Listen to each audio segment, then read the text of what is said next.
back, and Spain march on to the final where they will be facing Portugal in the Nations League. When you take a look at Spain against France in recent knockout rounds, this is how things are shaping up. We've seen it plenty. Euro 2024 semi-final again. Spain coming through there. 2021 final, France. And Euro 2012 quarters, and it was Spain who advanced there. So 1 out of the 4 would go France's way. And we've got Julien joining us now to talk more about it. That was a thrilling semi-final, wasn't it, Jules? It was pretty amazing. I mean, from a French point of view, 4-0 or 5-1, it looked very much humiliating. But it's really the two sides that we expected first. Defensively, they had a lot of players missing. It was very much a makeshift defense. No Saliba, no Upamecano, who would have started at centre-backs. No Jules Koundé at right-back. So Kalulu made his debut and clearly looked out of his depth. He's not a bad player, but clearly right now this was not the solution for him to play at right back in a game like this against Nicol Williams and Pedri and Lamine and Oyarzabal. He makes a mistake on the first goal. A lot of it comes on his side, to be fair. So a bit of a nightmare debut for him. But then going forward, especially now with Ryan Cherki, who's the big winner of the night for France, because after coming on after 64 minutes, it was just incredible, I thought, in everything he did pretty much. Plus Olise, and Doué, and Barcola, and Mbappe, and Dembele. France going forward looked great at times. And even at 0-0, they were the better team. Even at 2-0 at half-time, they were still, I thought, the better team in that first half. But Spain are just so good, so efficient. But there was a lot to take positively for the French still. Absolutely. Tell us a bit more about Ryan Cherki, Jules, because I feel that we're seeing his name everywhere at the moment. Yeah, we'll talk about him later with Manchester City, obviously heavily linked, and I believe that deal will go through. But I think this was long due, finally, a first cap for him, even a first call-up, because Deschamps had never called him up before. This was the first time, and gave him his debut tonight in a tough game, especially when you were 5-1 down. I guess the French had nothing to lose anymore when they were 5-1 down. But we saw everything that makes Ryan Cherki very good. To start with, the 2 feet. Again, I mean, Stevie and Shaka might have played with players who were two-footed, but I can't really remember somebody who's so two-footed like him. He takes free kicks and corners with both feet. He can shoot and cross with either feet exactly in the same way. He can dribble with the 2 feet exactly the same way. And we saw the creativity tonight, the finishing on his goal, the assist on the cross for Colomwani, the 4th goal for France. His second assist for the Vivian own goal too, that ball for Malo Gusto. Perfectly timed and perfectly into space. He's just a wonderful player to watch. Talking about what we saw in this game, obviously the Nations League, that was almost completed, that comeback from France there. Once Spain had got that result, maybe they took their eye off the ball. Maybe they thought they'd done it, Stevie. Well, they did, and they made a lot of changes as well, which completely disrupted them. You know, I agree with Jules that at half-time, it could have been 2-0 to France. I mean, had it been, you couldn't have complained. It's just that Spain took the chances. But where they separated themselves, Spain, was that first 15 minutes of the second half. And for me, they finished the game off. And at no stage did I think France were ever going to get back into it. Yes, it looks good here, 5-4. But that little spell, they were just too good for France. And you've got to give France credit. Playing for pride, they came back. Obviously, Cherki coming on was the main difference and the reason, in my opinion, they got back to 5-4. So, yeah, I mean, no question. Cherki, if you're a Man City fan, boy, you're licking your lips. Certainly, I agree. Cherki, the big winner, as Jules put it. And I'm also in total agreement. I thought at 0-0, there was only one team really in it, and that being France. And it feels almost ridiculous to be saying to a French team with the successes that they've enjoyed, especially under Didier Deschamps, some of that squad, and I know they're new players, but you've got to take those chances when you have them. France were clearly on top, and then all of a sudden, kind of given Spain's own talents, they get the better, they get the breakthrough, and never really look, and you didn't think there'd be any catching them at any point. But then, even then, as they make changes, you want to have that same conversation with the Spanish national team. When you're this far in front, you don't give up the cheap penalties that Porto does. You don't allow good teams back into the games. So all being said, fantastic game of football for the neutral. Probably the two most frustrated men in the stadium were both managers, because you see how this game kind of swung in roundabouts in ways that players of this quality, football at this level, should not.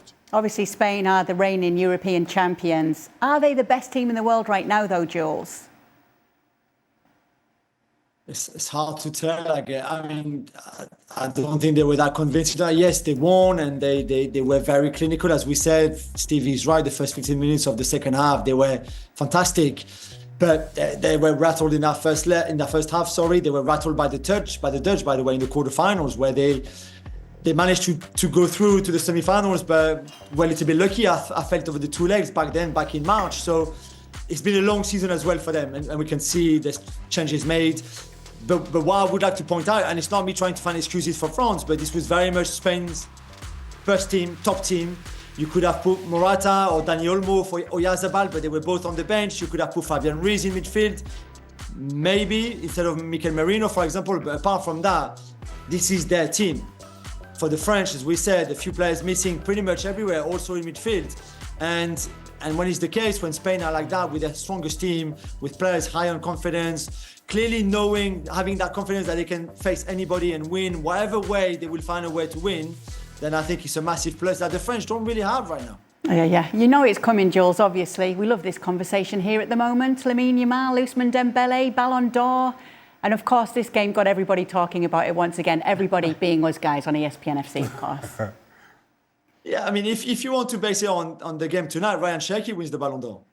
For me, it's as simple as that. And this is how a bit silly sometimes those conversations and debate are, because his 30 minutes on the pitch is better than anybody else would have been on that pitch. Lamine scored a penalty and then scored a goal that Macmillan should have saved. Dembele missed a couple of good chances that he should have taken, really, and then came off injured. Ryan Shaka was the outstanding player for me in the game tonight. So this is it. The debate will continue over the Club World Cup, where Lamine won't be, but Dembele will be. So every time Dembele will do something, we will say, wow, look at this. He's ahead of Lamine now, or Rafinha, or Kylian, or whatever. But on tonight's game, for me, then you give it to Ryan Shaka. Yeah, are you ready for a whole summer of it, guys? Because that's what's coming. Anyway. Oh, boy. Anything stand out tonight in this debate? In this debate, not an awful lot. I'm in agreement with Jules. There's not a lot you could take from either performance. I guess it's kind of what you'd expect from both of those. The one thing that you can't help but say about Lamine Yamal, just kind of as you're reminded of his age. What was he? 7? Is he 18 yet? He's nearly 18. He's still 17. Not even 18 yet. But so, for instance, he gets fouled for the penalty from Rabiot. He picks the ball up and he's there juggling the ball on his shoulder. I mean, it really is, for an 18-year-old playing this game at the highest level, it really is as though he's on the playground. And that for me is the most amazing thing. So in terms of this debate specifically between Dembele and Lamine Yamal, the only takeaway from this is that Lamine Yamal just plays this game as though he were with his friends, that without any kind of pressure. And that is a joy to see. And while Jules is right, certainly in terms of stats, not an awful lot to point out. Give him a goal that should have been saved and a penalty, just his all-round play through midfield. He gets people out of their seats. And that's the one thing, that's probably the biggest takeaway from Lamine Yamal, that regardless of who he's up against, the situation, the circumstance, people just come to life whenever he picks his ball up. And you saw it again. Defenders don't know how to play. At this stage, though, the people that are voting for the Ballon d'Or, it comes down to personal taste. You know, whether you like guys who do flicks and tricks, do you like pace, do you like strength? So who are you picking tomorrow? If you're picking a team and you've got the choice between the two of them? I'm picking Yamal. That's my taste.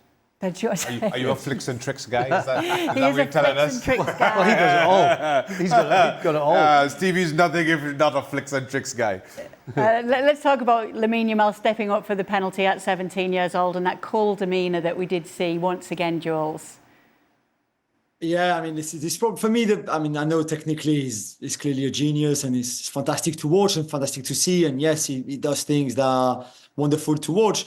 I just love the personality more than anything else. And I know not everybody's a fan of this super confidence, even at 17 years old. But like Shaka said, to be so relaxed before taking a penalty like that, and it would be in a Champions League final, it would be in a World Cup final, the Euros, to also be the leader and wanting to be the leader, wanting to lead by example at that age is wonderful. I mean, again, I know we talked about it on the show, but when he played that first leg against Inter Milan in the Champions League semi-final, and that was his 100th game, and at the end, he was clearly not happy with the performance and the result, and they handed him that shirt with the number 100 and his name, and he was so not happy. He was not even smiling. He just could not wait to go back into the dressing room because he was so frustrated.